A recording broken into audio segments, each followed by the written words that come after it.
తెలంగాణలోని పలు జిల్లాలను భారీ వర్షాలు వణికిస్తున్నాయి. కామారెడ్డి, మెదక్ జిల్లా వ్యాప్తంగా భారీ వర్షాలు కురుస్తుండటంతో పలు ప్రాంతాలు జలమయమయ్యాయి. చాలా చోట్ల వరద నీరు రోడ్డుపైకి చేరింది.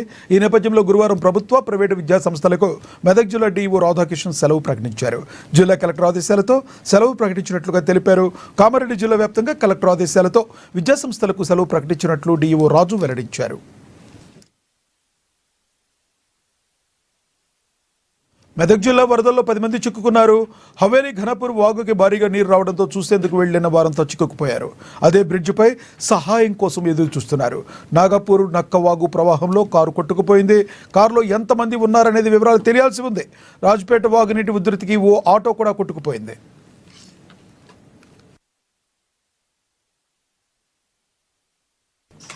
కామారెడ్డి జిల్లా నిజాంసాగర్ మండలం బొగ్గు గుడిసే వాగు ప్రవాహంలో 8 మంది బిహారీ కూలీలు చిక్కుకున్నారు.